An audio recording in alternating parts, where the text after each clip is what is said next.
Buenas tardes a todos y todos los participantes en este evento.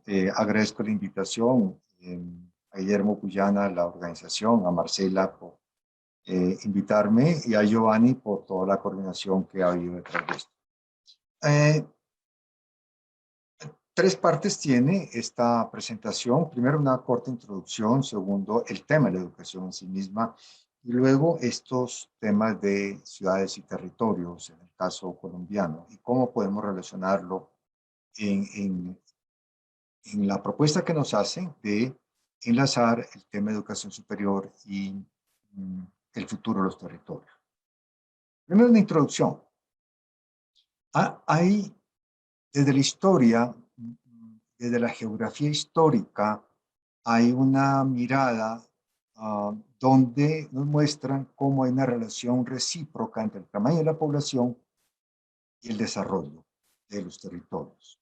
Hay una retroalimentación positiva que se presenta desde hace miles de años. Miradas de la larga duración desde la geografía.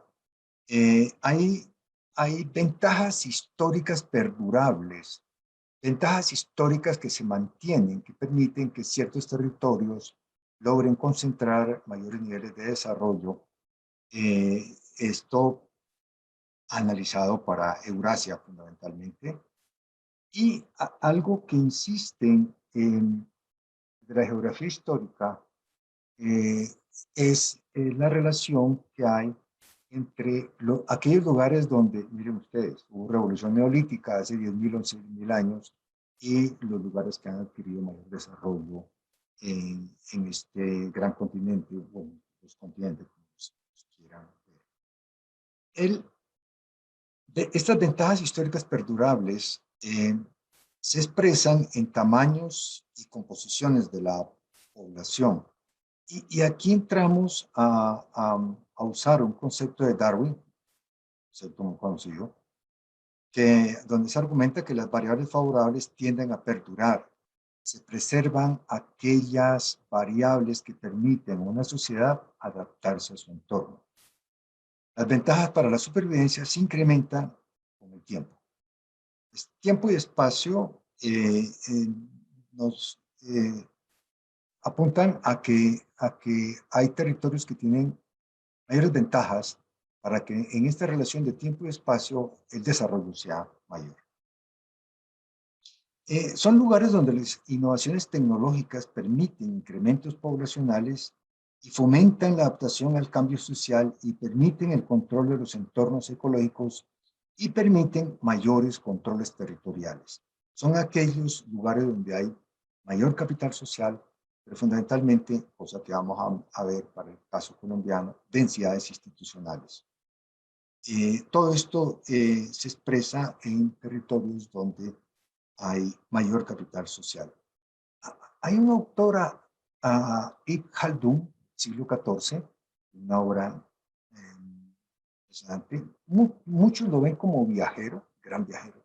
Otros lo ven como uno de los primeros sociólogos. Y él usa un concepto que es muy sugerente que se llama asabilla. Es capital social. ¿Dónde hay capital social? Y él plantea algo que es muy interesante.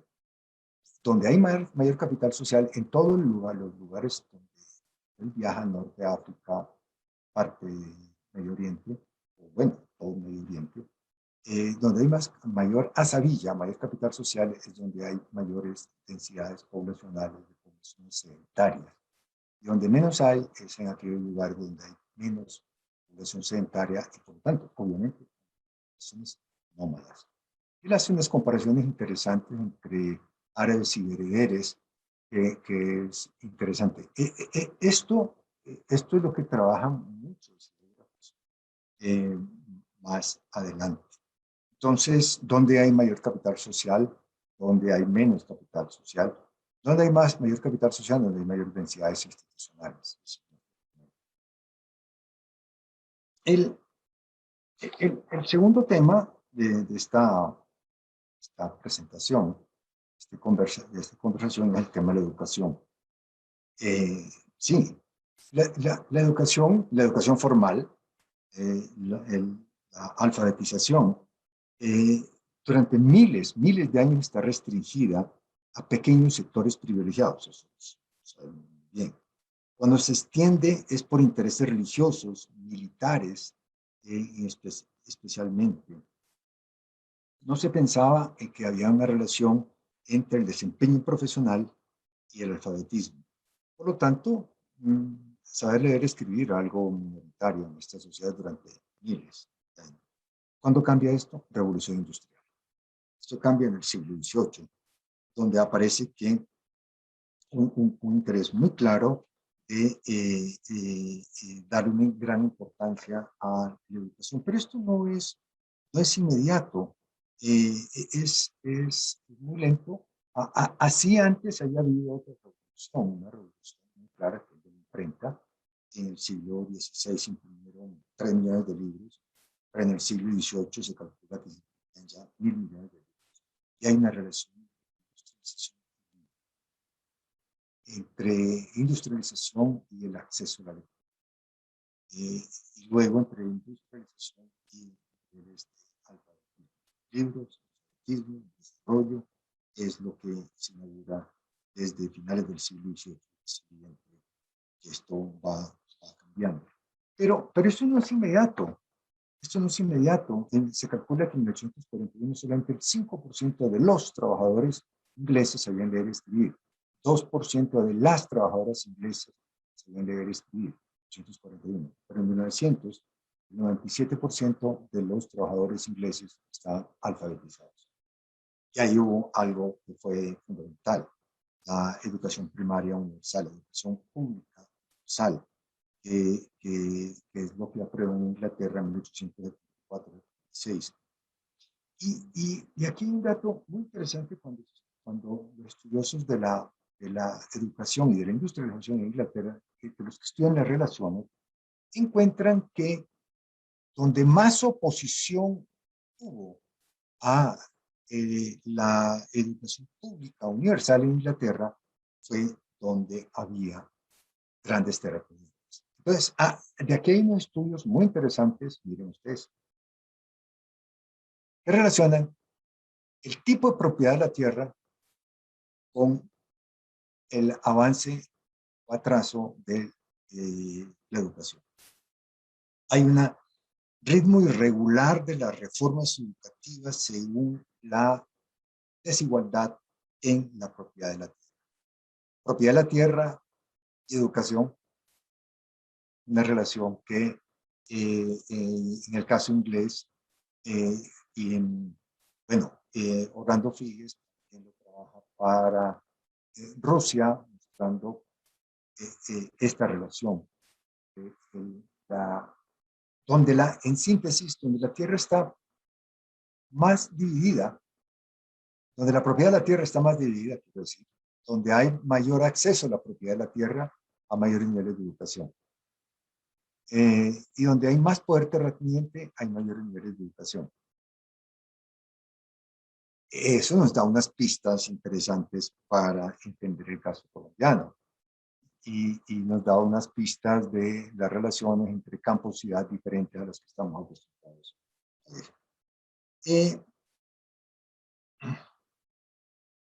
Por lo tanto, pues aquí tenemos otra pista para entender. Entrando al caso colombiano,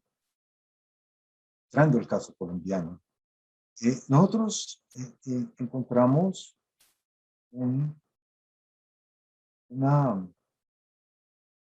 diagnóstico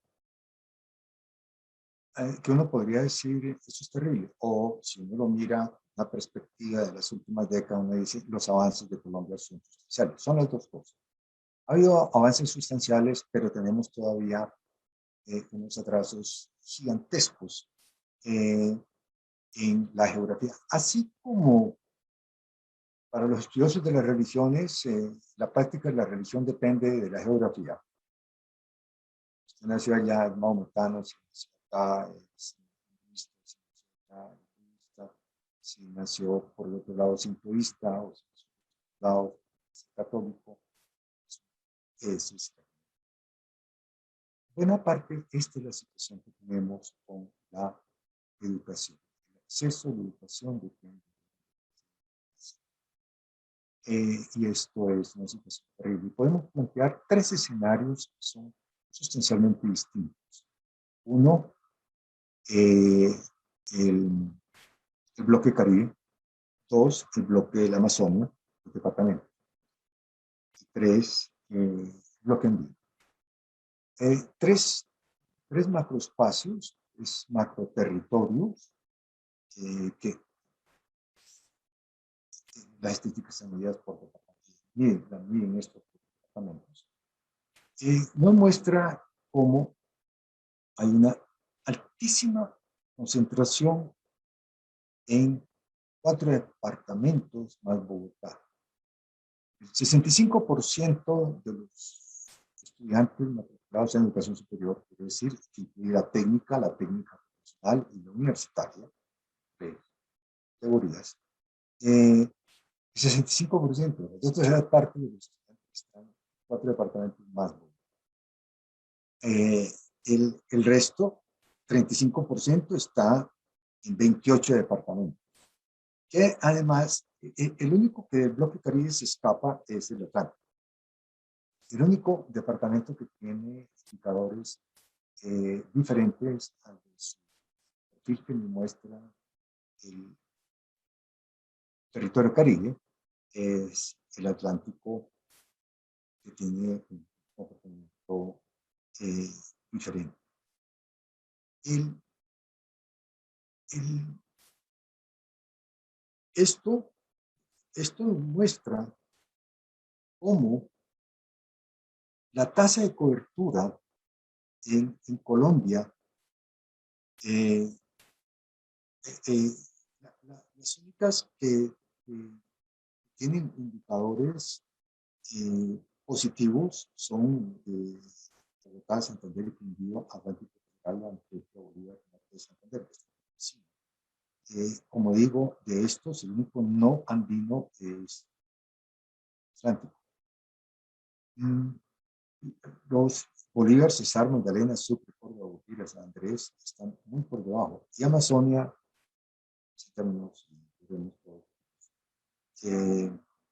las tasas son absolutamente impresionantes, bajas.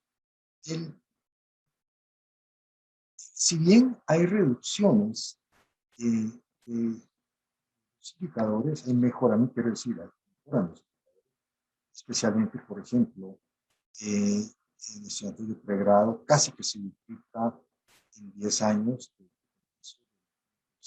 2021 a empezar esta década.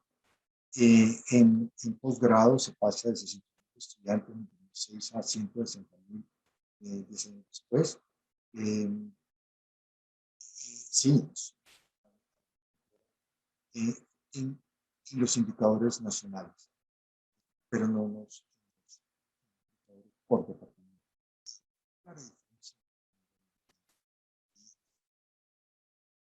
Las tierras bajas, zona, pues no metemos el Pacífico, Amazonas, y Orinoquia. Entonces, hay reducciones de las desigualdades, pero las desigualdades siguen siendo protuberantes. Y esto en un país como Colombia, que tiene por objetivo, según la Educación Nacional, ser en el 2025 el país más educado de América Latina, caramba, lejos estamos a esto. Igual cuando se ven las tasas de absorción inmediata, termina el bachillerato de ingreso. Bogotá es casi la mitad de los estudiantes de grado 11 que ingresan a la educación superior. Y de nuevo, por encima del promedio nacional, que es el 38% de los estudiantes de bachillerato que entran a la universidad. Solamente está en Bogotá, Santander, Norte.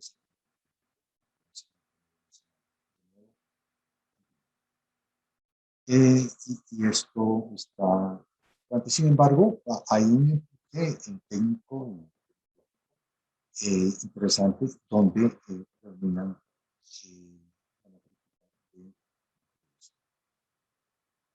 ¿Hay otros indicadores? Sí. Libros. Colombia en el 2017 contabilizaba, según la Cámara Colombiana de Libro, 604 librerías en Colombia. 604 librerías. Tenemos 50 millones de habitantes, ¿no? 604 es mucho, es poquito. Pero en Bogotá está el 61% de libros. En Bogotá se vende las 2/3 partes de los libros que se venden en Colombia. Y las estadísticas de lectura muestran que solamente 5 ciudades están por encima de la media nacional.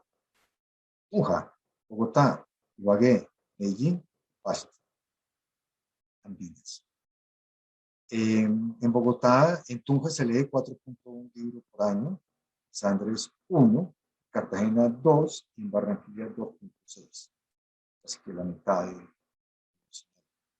de... y esto muestra unas fracturas muy fuertes. Si uno superpone mapas, encuentra, pues ya dije uno, este mapa de la concentración de la oferta de educación superior, de librerías, de lectura en el mundo andino, las ciudades y departamentos. En algunos indicadores se escapa Barranquilla, pero el resto del Caribe está muy por debajo de la media. Uno puede superponer varios mapas para encontrar coincidencias, no determinantes, coincidencias. Por ejemplo, donde hay muy baja lectura frente a libros, estudiantes de educación superior, coincide con el mapa que hubo en la primera mitad del siglo XX de misiones apostólicas. Y esto es interesante porque el mapa de donde hubo mayor presencia de la Iglesia Católica coincide con el mapa donde hay mayor oferta educativa a nivel de... Una cosa es Iglesia Católica y otra es Misión. Y son dos momentos históricos. La Iglesia Católica, José, estudios educativos en la colonia y la misión se establece en 1887 como resultado de Concordato, es decir, Estado. Por lo tanto, si regresamos a, nuestras afirmaciones generales sobre Europa y Asia, las densidades institucionales y bajas que tienen la supervivencia en el tiempo, esas variables que favorecen la adaptabilidad del entorno, donde hay densidades institucionales, un mismo capital social, es donde hubo población sedentaria, que es la hipótesis de Ibn Khaldun con su análisis de las casas. Allí encontramos nosotros que hubo mayores densidades institucionales, instituciones de gobierno y mayores instituciones controladas por la Iglesia Católica. Y es el lugar donde primero van a llegar las imprentas y donde va a haber mayor producción. ¿Saben? A la imprenta llega de mano de los jesuitas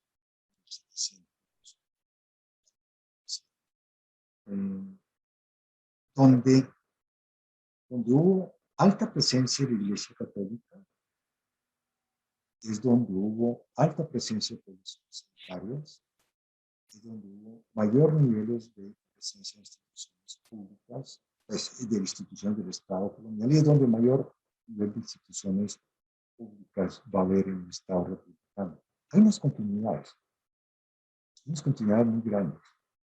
Y esto va a pesar fuertemente para el desarrollo de la educación. El otro tema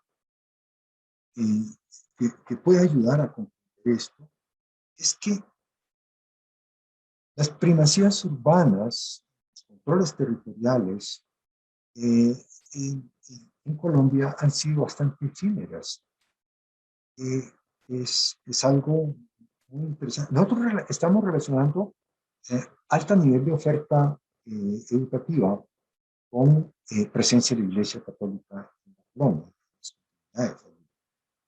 Eh,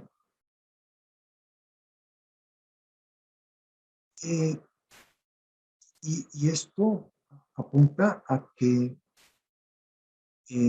cuando uno observa las primacías urbanas en, en los 500 años de historia urbana que tenemos, estamos a punto de cumplir los 500 años de este proceso con la Convención de Santiago de 1945, nuestro quinto urbano. Uno ve la fragilidad de las primacías urbanas, es algo muy patético, muy fuerte en el caso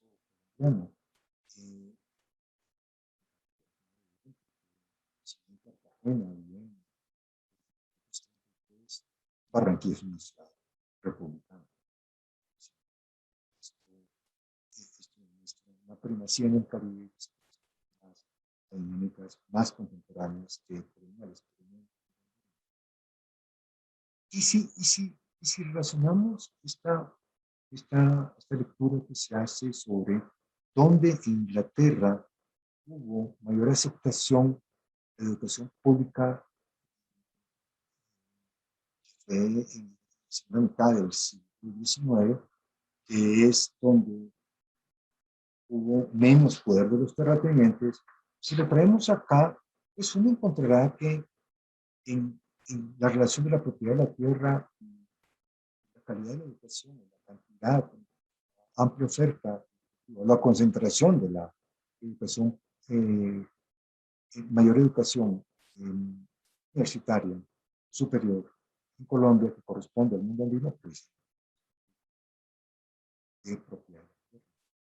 Y si uno se va a Amazonia, el tema de la tierra no es un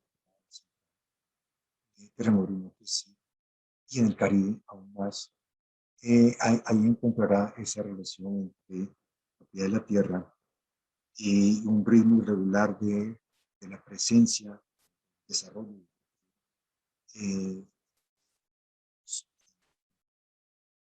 Entonces, fragilidad de las primacías urbanas, recuerden ustedes, el caso de Monforte, quizás en el Socorro, igual Honda, igual numerosos casos bastante frágiles. Y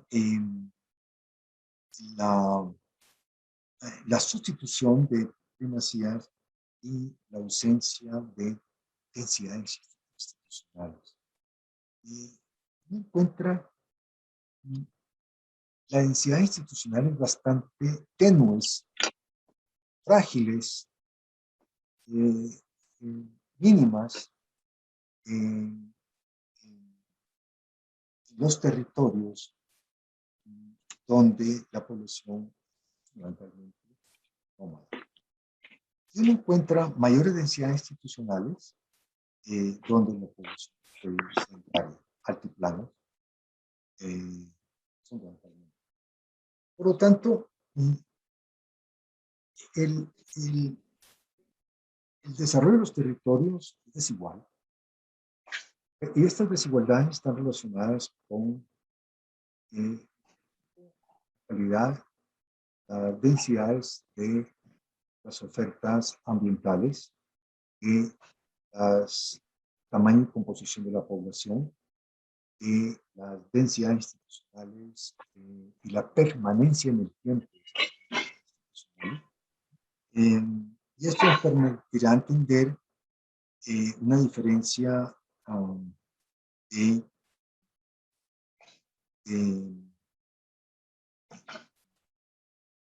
la suerte restaurativa, que no es una dictadura.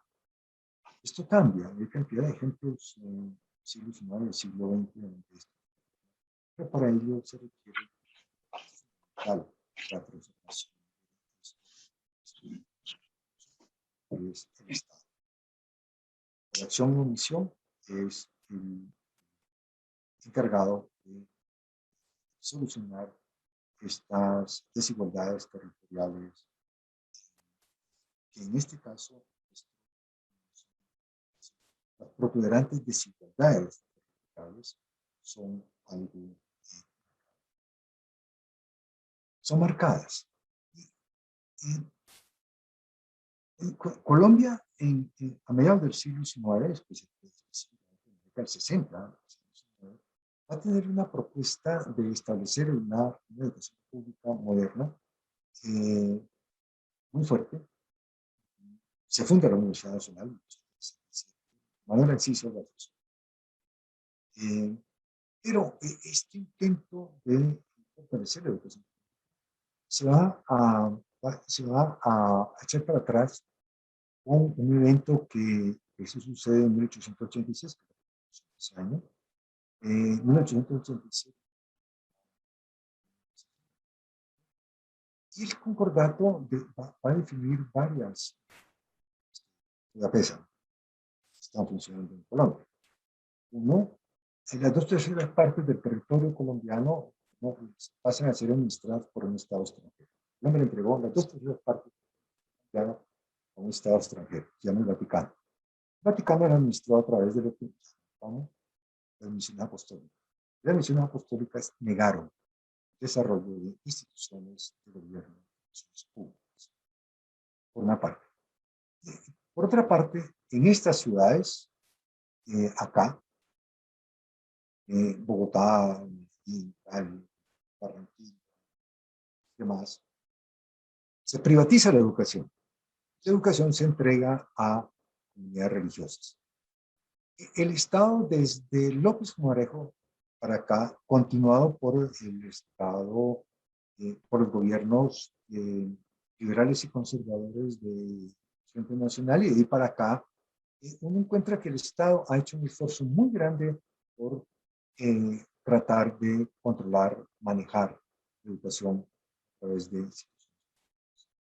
hay un esfuerzo muy grande por implementar la educación pública. Pero aquí viene otra desigualdad.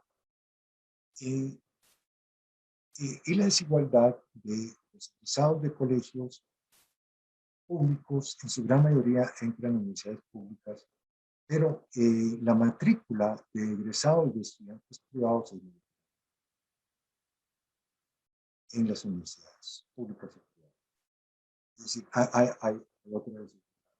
Por lo tanto,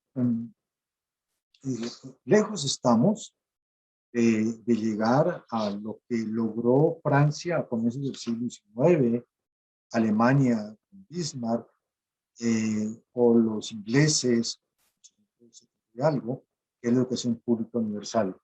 El Estado, hay que reconocer, hace grandes esfuerzos por educación pública, no universal, pero sí hay un esfuerzo de educación. Sin embargo, los educadores todavía siguen siendo geográficamente profundamente desiguales, protuberantemente desiguales. Esto que uno ve entre los departamentos andinos y los departamentos del Caribe y de la Amazonia, profundamente desiguales, igual uno lo encuentra aquí en el Altiplano. Bogotá, los colegios de Bogotá y las escuelas rurales de los municipios cercanos a Bogotá es el agua de la años de distancia. Las calidades educativas son impresionantes. De nuevo, la suerte de donde se nace. Si nace en una vereda de Huasca o de Guatavita o de un poquito más allá, Gachetá, Gachalá, provincia del Guavio, de Malas. Así nace en un barrio independiente del estrato y tiene acceso a una educación mucha. Entonces, en síntesis, encontramos nosotros que el desarrollo de la educación superior está claramente asociado. No tuvimos un empuje, la educación, la universalización de la educación primaria. No tenemos la necesidad que el proletariado para niveles educativos, máquinas, los manuales de las máquinas. Esto es lo mínimo. Nuestro ritmo va más por las economías exportadoras que por las economías industriales. Por lo tanto,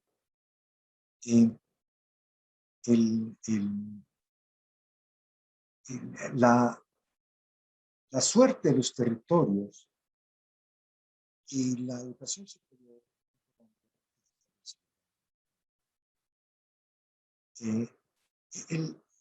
el tema está, los problemas está en que esto comienza a ser problema para que el Estado lo solucione en las últimas décadas. Creo que desde la década de los 90 para acá, cada vez es más mayor. Todavía hay déficits grandes de destino de los presupuestos nacionales, pero si uno compara es Pichada, Amazonas, Guaviare, Putumayo, que fue, insisto, donde sustituyeron al Estado, negaron al Estado, igual que en buena parte del Caribe, sucedió igual, nos deja a nosotros un trabajo de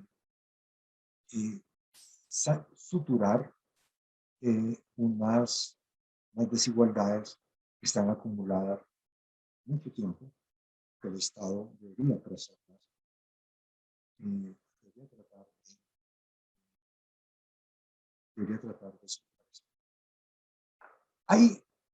Hay eventos que permiten decir, todo no está perdido, ¿no?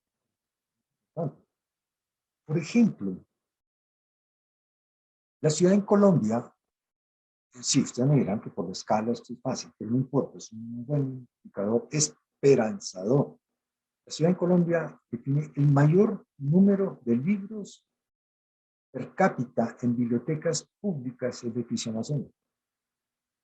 Biblioteca Nacional, Nacional. Sí, la escala le puse tiene antes.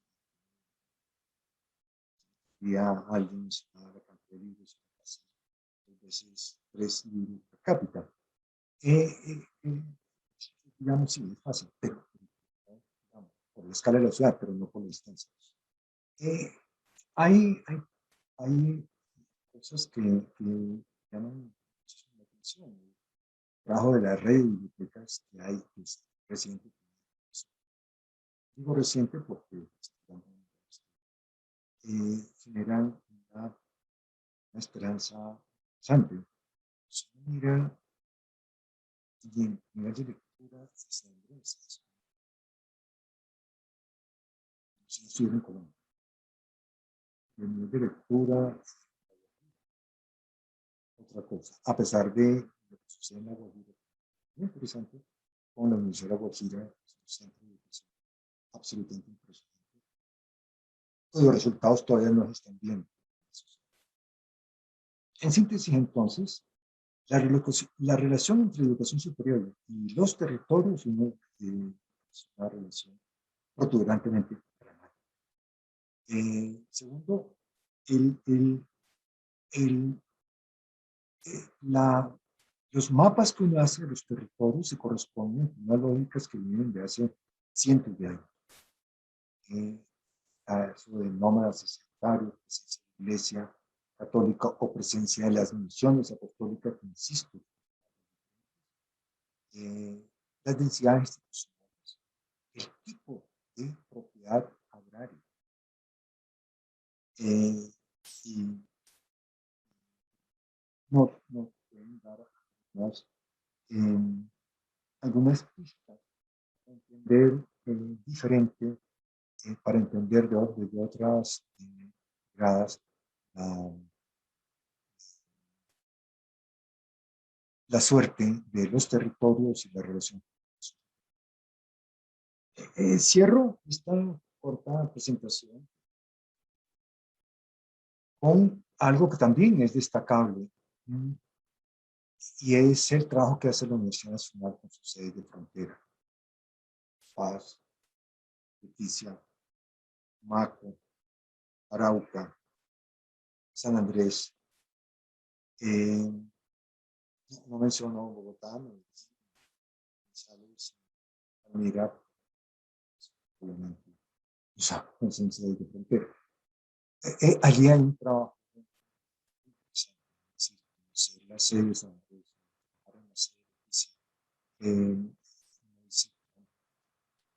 no estamos tan mal. En efecto, no estamos tan mal, pero muy poquito. Muy poquito como una acción del Estado para superar, para suturar estas fragmentaciones tan protuberantes, tan duras en las diferencias. Por lo tanto, en síntesis, si se nace en el Amazonas, si se nace en Bauques, peor. Si se nace en Bogotá, si naces en Tenerife o naces en Barranquilla, la suerte. Y por lo tanto, esto es un tema bien. Estas son algunas ideas para entender esta relación. Bueno, Fabio, Gracias. muchísimas gracias. Ha sido pues un panorama más que, digamos, maravilloso en términos de todo el análisis, pues bastante preocupante. Es una realidad que, pues, que nos tiene atrapados hace un tiempo. Y en este contexto de nuestra semana, digamos, Colombo-China, en el tema de la planificación urbana y regional, en donde ayer y hoy hemos transitado por temas como pues todo este proceso de transición que ha tenido China en el crecimiento de sus ciudades, que es impresionante, de grandes ciudades, megalópolis, a pues una idea de poder configurar un sistema de ciudades, ¿no? Un poco yo lo comparo que, bueno, tú eres el experto, pero valdría la pena aquí pensar en ese sistema que hace China hoy con un sistema comparado al que hizo España cuando colonizó y conquistó el territorio americano, que era un sistema de ciudades en donde cada ciudad tenía, por supuesto, un papel fundamental.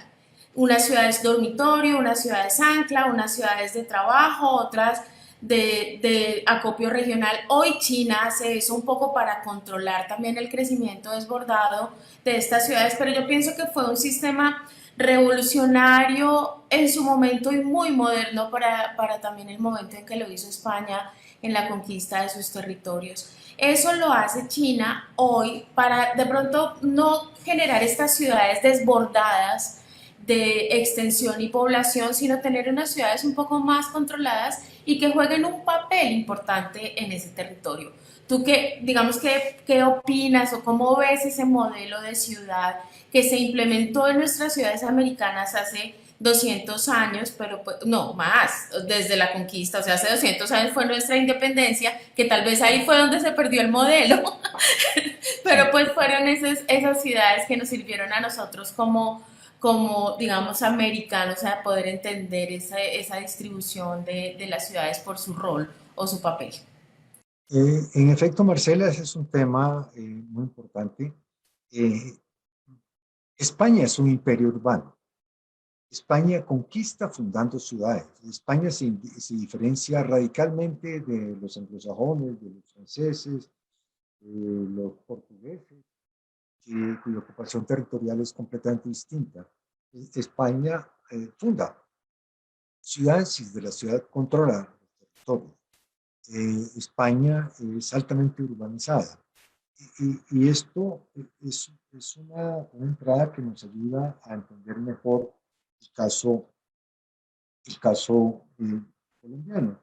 Sin embargo, eh, cuando uno se mete en el análisis de América Latina, o Hispanoamérica, América Latina, uno encuentra diferencias entre Colombia y los países latinoamericanos. Y es el tema de que nuestras estructuras urbanas son mucho más difusas en el espacio que la concentración que uno encuentra en América Latina. Esto tiene ventajas y desventajas, porque uno encuentra que los países donde hay estas macrocefalias urbanas tienen grandes universidades públicas. La Universidad de Buenos Aires, la Universidad de Sao Paulo, USPI, la universidad, lo que era la Central de Venezuela, la UNAM y San Marcos, por ejemplo, son grandes aparatos educativos en grandes ciudades. Nosotros tenemos una estructura urbana diferente, un poco más fragmentada y dispersa en el espacio, y esto va a generar unas dificultades, otro tipo de ofertas educativas mucho más dispersas. Ese es un tema. El otro tema, y esto tiene que ver con la planeación del territorio, el manejo del territorio nacional, es algo que, a propósito de las elecciones pasadas y antepasadas, no me refiero a los resultados, sino a la mecánica de las elecciones, yo escuchaba en estas mesas de análisis que hacían de las elecciones siempre dos enfoques uh, entre los analistas de los resultados y los analistas de las encuestas y el técnico, no voy a decir de la firma encuestadora para dar suspicacias, pero ese técnico, la única pista que le doy es que era antioqueño. Ese técnico siempre frenaba a los que analizaban las encuestas y decía, ustedes no pueden entender a Colombia como una nación unificada. Colombia son 5 países. Y él mostraba cómo el comportamiento electoral era completamente diferente según el departamento que estuviera hablando. Saben muy bien 2 mapas electorales, y no solamente en estas 2 vueltas, sino en el sí y el no por el referéndum, pero no solamente en el sí y el no por el referéndum, en los mapas de masacres, criminalidad, asaltos y demás, que apareció hace unos meses, se corresponde también con 2 países, 2 macropaíses.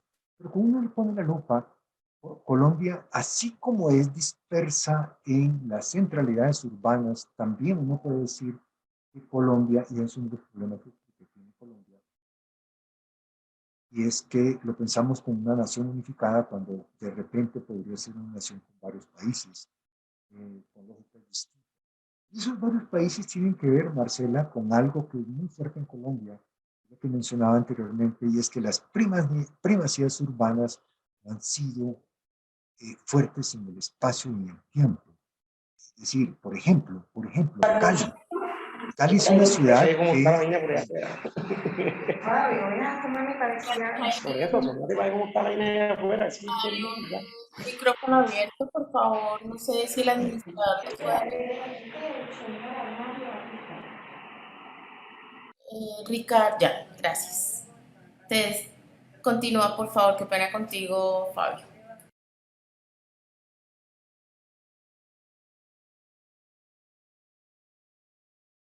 Estás con el micrófono apagado. Espérate a ver si nos ayudan. Ya, ya. ¿Hola? No, todavía no. Lo prendo, pero alguien lo cierra. Ya estás, ya Bueno, estás. el caso de Cali nos puede servir de ejemplo. Cali es una ciudad sin mayor importancia en la colonia, sin mayor importancia en el siglo XIX. Su importancia cambia en el siglo XX por tres eventos. Uno, el Canal de Panamá, 1914. Dos, el Ferrocarril Pacífico. Y tres, la economía cafetera. Cali tiene un desarrollo desde 1915 que es impresionante y llega a comienzo en la segunda mitad. Es la ciudad que inventa cultura ciudadana, es la ciudad que inventa cultura cívica, es la ciudad que inventa eh, una vida urbana moderna, creando nuevas identidades urbanas y demás. Y de repente eso empieza a desbaratarse en las tres últimas décadas. Y lo que sirvió de sustento al desarrollo de Cali empieza a diluirse. Eso sucedió o está sucediendo en Medellín, la primera ciudad en Colombia con crecimiento demográfico cero. Entonces, las primacías urbanas en el pasado y en el presente son efímeras, son frágiles, que es lo que sucede también con Barranquilla. Barranquilla es gran desarrollo, la caída y ahora de nuevo otro desarrollo, otro empuje. Vamos a ver, ojalá se sostenga. Esperamos que sí, por supuesto. Pero esto, esta distribución en el espacio y en el tiempo, las primacías urbanas, nos van a generar en el tema que nos llama la atención, que es el tema de la educación superior, fragilidades en la educación superior. Y pongo como ejemplo Cali, la Universidad del Valle. La Universidad del Valle fue un centro educativo de gran importancia con unas relaciones internacionales impresionantes, años 50, 60, 70, del 80 para acá, al mismo ritmo que Cali se va desinflando la vida universitaria, la vida intelectual, Cali como el centro del cine colombiano, de una pujante literatura urbana, de las primeras que hay en Colombia, de los años 60, 70, 80.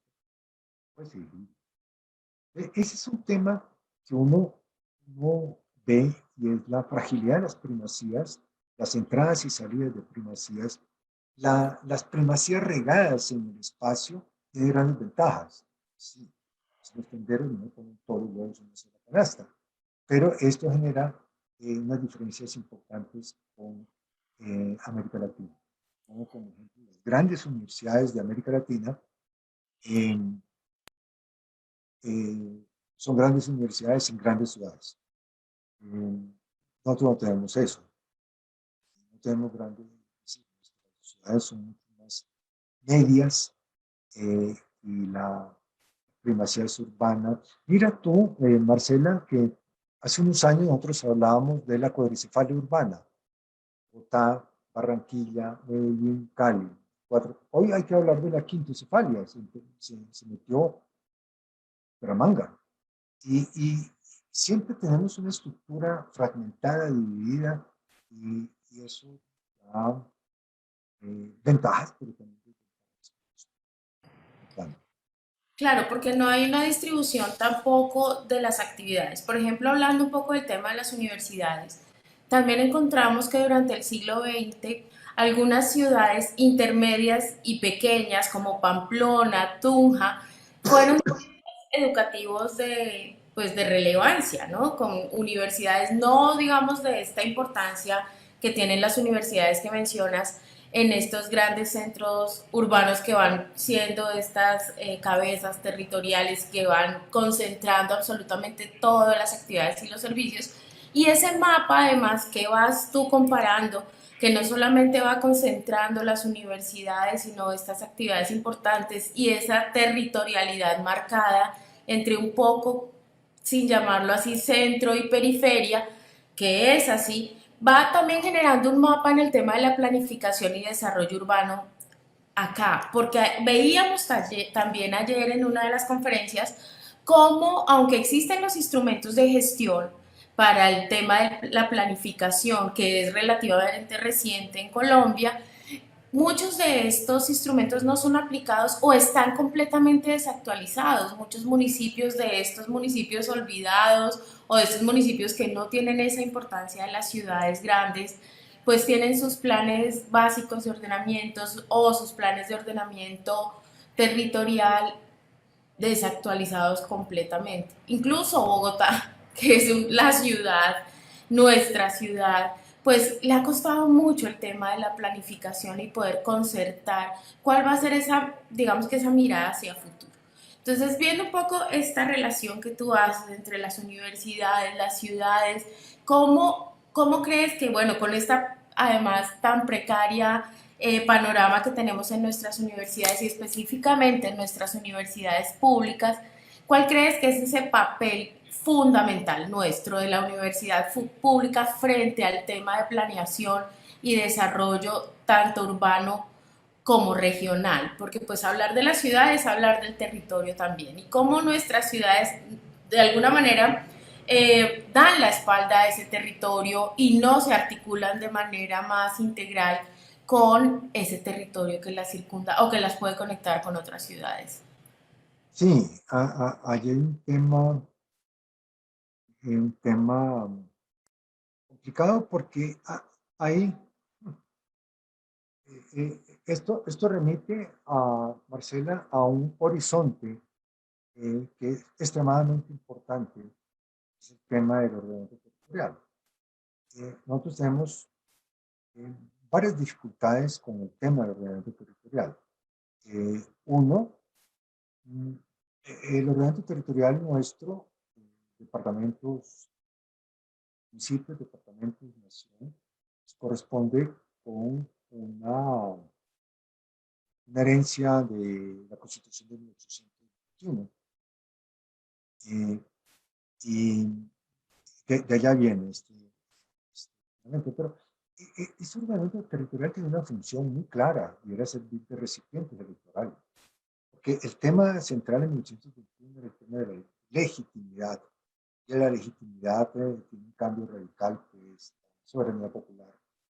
Si ya venía en las constituciones,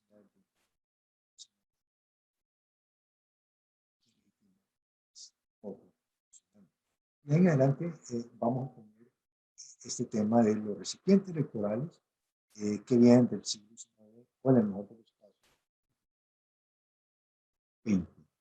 Eh, esto, eh, esto empieza a ser roto eh, por varias dinámicas, pero una dinámica es la que estamos viendo hoy, que en el caso de Barranquilla es dramática, en el caso de Bogotá es explosivo, y así en todas las ciudades. Más o menos ha logrado algo que es el área metropolitana del Valle de Aburrá, y es el tema de la metropolización, donde es un juego entre el municipio y la ciudad. En el caso de Bogotá, es muy claro, por ejemplo, el mapa del distrito capital es muy claro hasta dónde llega el distrito capital. Si usted superpone ese mapa con una aerofotografía nocturna, el mapa de Bogotá no tiene ninguna relación. ¿Sí? El mapa de Bogotá. Entonces, un mapa es el mapa institucional y otro es el mapa de la ciudad. Sí, difícilmente en Barranquilla, la ciudad, uno puede sacar de la ciudad a Soledad. Claro, está el área metropolitana, ¿no? También que están ahí. Exactamente. Y ahí viene la metropolización y las áreas metropolitanas, pero las áreas metropolitanas todavía no tienen dientes. Sí, el más desarrollado es el área metropolitana del Valle de Aburrá, que tiene 10 municipios, que es de hecho una ciudad distribuida en 10 municipios, que hoy se está convirtiendo en una ciudad con 20 municipios, como el piso de arriba, que es el barrio San Nicolás, y ahora está apareciendo otra ciudad, gracias al túnel a Santa Fe, que es estos barrios de Tierra Caliente que va a Medellín. Entonces, el tema de cómo ordenamos el territorio y cómo definimos el territorio es una de las funciones, es uno de los trabajos que nosotros debemos hacer. Creo que es una de las responsabilidades que debemos tener nosotros, centros de pensamiento, de proponer y plantear que este fenómeno de la metropolización es un fenómeno que debe estar institucionalizado, claro. Y aquí viene un problema que en el caso de Bogotá es muy claro, igual que en el caso de Medellín, igual que en el caso de todo, es que por un lado va la planificación, por el otro lado va el mercado. Y las fuerzas de mercado y los negocios de las tierras y el volteo de tierras es una locura que se está dando en todas partes. Por lo tanto, el tema de cómo institucionalizamos esta relación entre ciudad e instituciones urbanas, ciudad y municipio, ciudad y distrito, ese divorcio es tan fuerte que nos puede llevar a situaciones tan complejas como las que vivimos. Crecimiento explosivo de los años 50, 60, 70, 6-7% anual. Y por lo tanto, si uno ve las estadísticas demográficas de Bogotá, uno dice, bueno, esto da tranquilidad. Bogotá es, el municipio, es la ciudad número 17 en crecimiento demográfico. ¿Cuál 17? 17 porque no está Soacha, no está Madrid, Mosquera, Pacas. Entonces, allí tenemos unas dificultades analíticas complejas que yo creo que la academia podría entrar podría no, estamos en eso, ¿no? Deberíamos tener mayor protagonismo en eso.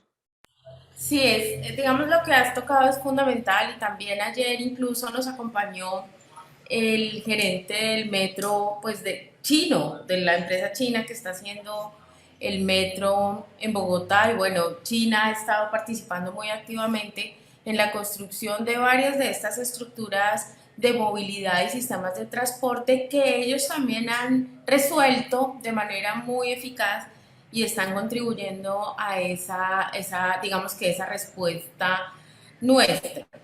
Eh, Ahí tocabas un tema muy importante y es el uso del suelo. Nosotros estamos hablando de ciudades sostenibles, de ciudades amigables con el medio ambiente, de ciudades, digamos, que tengan un impacto muy bajo en todo lo que hemos considerado pues medio ambiente y se vuelven transversales los objetivos de desarrollo sostenible, etcétera. Pero aquí yo veo con mucha preocupación un tema, Fabio, que no sé desde el instituto cómo lo han abordado y es el suelo rural, que puede ser o es un potencial para la generación de alimentos, se cambia por la construcción. O sea, estamos haciendo, y ayer se veía un poco los modelos de ciudades, digamos, más extensas. Nuestras ciudades no son ciudades en altura, y lo que se está planteando es, y se veía ayer, las cifras de Camacol eran impresionantes, 6.000 algo hectáreas que se necesitan anualmente para el crecimiento de las ciudades para poder suplir la demanda de viviendas. Esas 6.000 hectáreas las estamos viendo en extensión y no en altura. Y esa extensión corresponde a suelos ricos para, digamos, la producción de alimentos y se están utilizando para la construcción de ciudades, lo que genera un impacto, a mi modo de ver, muy grande frente no solamente al tema de la alimentación, sino pues al tema de repensar y replanificar nuestras ciudades. No sé si esto ustedes me imagino que sí, allá en el instituto, y cómo ves este tema del suelo. Has tocado un tema que es también, que es dramático y tiene varias expresiones. Una, cuando hicimos un estudio sobre el área metropolitana del Valle de Aburrá, encontramos estadísticas que son muy fuertes. El, único, el único espacio plano que tiene Antioquia es el Valle de Aburrá. Lo pavimentaron. El resultado de eso es que Medellín pasó de ser una ciudad autoabastecida alimentaria en alimentos a ser una ciudad donde el 70% de sus alimentos vienen de otros departamentos. 70%. Entonces, ese tema de la sustentabilidad ambiental y la sostenibilidad en alimentos y oferta de alimentos también se vio en otro tema el año pasado, y es el tema de qué ciudades son sitiadas por los movimientos, por los levantamientos urbanos que hubo el año pasado. ¿Vale? y en el caso de Bogotá, no. Bogotá es una ciudad donde el 70% de sus alimentos, el 70% de los alimentos vienen de a una hora de distancia en camión de abastos, mercado de abastos de Bogotá. Una ciudad que tiene muy cercana, muy grande. Entonces, ese tema del uso del suelo es un tema que no solamente es de alimentación, sino también de geopolítica. Y eso está ahí metido y apareció el año pasado como algo de repente, y fue algo impresionante que por allá en el Valle del Cauca los criaderos de pollos se murieron los pollos y hasta ahora no han recuperado la población de pollos y la producción de huevos hasta ahora, después de un año. Mientras que aquí en Centro Oriente tiene otro tipo de propiedad de la tierra y la situación fue completa y es completamente distinta. Esto genera una situación que tiene múltiples efectos y múltiples lecturas. Por un lado, la urbanización, pero por otro lado, la demografía. Es que depender de los alimentos de otros departamentos significa costo de los alimentos más altos, es lo que sucede en el pueblo. Y eso tiene efectos demográficos muy claros. Lo sabemos, a mayor alimentos, mayor crecimiento nacional, a mayor precio los alimentos, menor crecimiento nacional. Mundial es eso. Por lo tanto, ese es un tema, otro aspecto que le sale a este tema de las ciudades extendidas, pues tiene unos costos muy altos, como estamos viendo en Europa. En el caso del Valle del Cauca, esa apuesta por los ingenios azucareros tan productivos y tan dulces en su economía, eso tiene otros efectos, otras consecuencias. Por lo tanto, Marcela, la planeación territorial, planear y pensar las ciudades, tienen muchas aristas complicadas. ¿Estaremos viéndolas todas? ¿O estaremos...?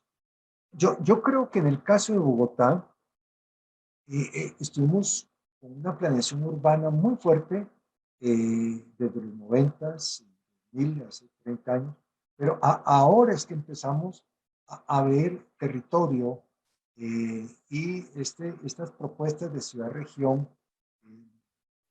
es como la invitación a ver más allá del tema de los límites de la ciudad como recipiente institucional, sino la ciudad. ¿Cuántos municipios incluye Bogotá? Para algunos, 27, para otros, 32 municipios, depende de las técnicas de medición que se tengan. Por lo tanto, estamos frente a unas complejidades que no las teníamos hace unas décadas. Y eso significa unos desafíos conceptuales, institucionales, que ahí, insisto, la academia tiene varias responsabilidades y varias posibilidades de entrar a opinar. Sí. Sí, yo pues de acuerdo, nos quedan unos 15 minutos. Yo sé que la lástima que no pudo estar Alfredo Reyes porque es el gremio, ¿no? El gremio de la arquitectura y creo que pues este tema de la sostenibilidad, la planeación y todo lo que hemos hablado y que vamos a tener, vamos a seguir hablando eh, esta tarde y mañana en esta semana china, pues trascienden la disciplina del arquitecto porque se tiene que ver desde múltiples miradas, me encanta porque tú no eres arquitecto y has estudiado la ciudad, sus dinámicas, el desarrollo urbano, el desarrollo territorial, la historia, bueno, en fin, y comprendes pues muchas de estas aristas de las que tú mismo llamas y sobre todo porque estás allí en la universidad pública que es también justamente lo que queríamos resaltar hoy en este conversatorio. Alfredo es egresado de la Universidad del Atlántico, digamos, se formó desde la universidad pública En este momento es presidente de la Sociedad Colombiana de Arquitectos y representa al gremio. El gremio que a veces, digamos, no tiene en cuenta estas miradas y pues lo que decías también, se va y se centra en el tema mercantilista. Sí, Aunque ayer vimos también como algunas, digamos, apuestas de Argos o de otras compañías también están mirando desde la construcción sostenible. Pero bueno, digamos que ese es un tema muy aislado que representa un punto dentro de todos estos, este universo, digamos, de inquietudes que digamos que se nos presentan frente a la ciudad, nuestra transformación de ciudad y cómo debemos eh, ver nuestras ciudades a futuro. Y aquí un poco para ir cerrando, Fabio, y yo sé que es una pregunta que es muy difícil, y es, ¿ustedes han pensado o han generado alguna estrategia, han planteado algunos modelos desde allí, desde la investigación, desde la academia, desde la formación, en cómo poder repensarnos y cómo poder replantear estos modelos de ciudad y hacia dónde deberíamos llevar nuestras ciudades ya con lo que tenemos? O sea, tenemos ciudades, conurbaciones, como tú dices, Bogotá, que hablamos de 32 municipios, que si uno ve el mapa geopolítico es una cosa, pero ya viendo la realidad es otra, y otras ciudades que están siguiendo ese parámetro, digamos como Medellín o la misma Barranquilla, con diferentes escalas. ¿Cómo crees que podríamos nosotros optimizar lo que tenemos y dar un salto hacia unas ciudades realmente sostenibles? Eh, yo creo que el Estado, Colombia ha hecho grandes esfuerzos eh, y esto viene desde los años 90, 1991, las leyes que ha planteado sobre la necesidad de formular POTS, la necesidad de formular diversos planes de desarrollo, la posibilidad de las alianzas en ciudad-región, la metro, de las metropolizaciones que estamos viendo. Yo creo que vamos por un camino de pensar la ciudad más allá de los límites institucionales, o municipio o distrito. Esto es importante. Pero ahí el nivel intermedio, yo pienso en este edificio del ordenamiento territorial en tres niveles, Marcela. El micro, el municipio, el meso, el departamento y el macro, la nación. Nosotros tenemos muy claro el micro y el macro. No hay ninguna discusión sobre que somos una nación. Igual que si te paras en Galapa, si te paras en Abriaquí o en Frontino, es muy claro que este es un municipio. Pero el nivel intermedio es el donde está patinando Colombia y es el tema de la metropolización, de las áreas metropolitanas, del el tipo de distritos que se están creando, se han creado, y la crisis de los departamentos. Y esto viene hace mucho tiempo, no solamente la Constitución del 91. Los municipios somos municipalistas desde 1821. Esto no resulta de la Constitución del 91. En Colombia la existencia municipal es muy fuerte. Los poderes municipales son muy grandes. Eh, lo que nos falla es el nivel intermedio. Es algo que desde la academia debemos pensar, algo que nos corresponde a nosotros tener una mayor vocería, mayores propuestas, es cómo definir niveles intermedios que sean más eficientes para dar cuenta de los nuevos fenómenos urbanos que se están presentando con mucha fuerza. En muchos lugares ya hay soluciones a través de las provincias, que es una alternativa también muy interesante, de las alianzas de municipios que no pueden pagar una oficina de planeación municipal. Pues lo que hacen es una sola entre 4, 5, 7 municipios, la recolección de basura entre varios municipios, y así varias alternativas de eh, um, asociación municipal que se están presentando. Entonces, yo creo, Marcela, que una de las funciones que tenemos la academia es pensar esos niveles intermedios que sean más eficientes, más eficiencias. Cuando hablamos de eficiencia, estamos hablando de eficiencias en el bienestar. La eficiencia de lograr mitigar estas desigualdades territoriales tan preponderantes, donde si tú naciste en San José del Guaviare, si naciste en Barranquilla, si naciste en Justicia, o en Bogotá, tu suerte va a ser completamente distinta. Y esto remite a un tema, a un concepto, que es la democracia territorial. Los territorios deberían tener los mismos accesos a las ofertas institucionales. Y aquí en Colombia esto es preponderantemente desigual.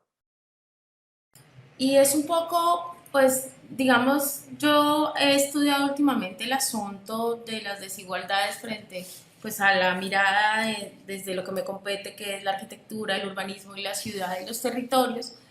Es un poco sentir que nuestra constitución del 91 nos supera.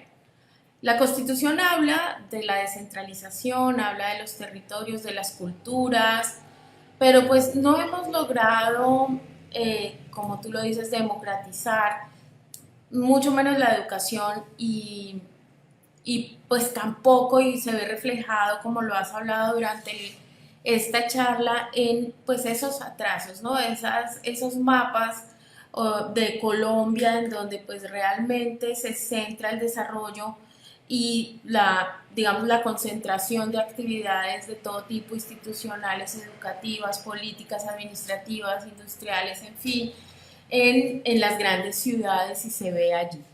Entonces, pues es un panorama complejo, ¿no? Es un reto enorme que tenemos desde la universidad, desde nuestro papel como universidad pública frente a también ese rol que jugamos para opinar y para apoyar a los territorios frente a los planes de desarrollo, frente a las apuestas que hacen por generar región y país.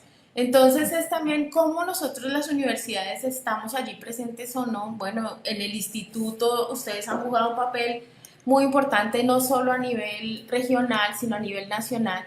En digamos que en este empuje o en esta articulación desde el gobierno universidad para poder de verdad generar estas estrategias de desarrollo.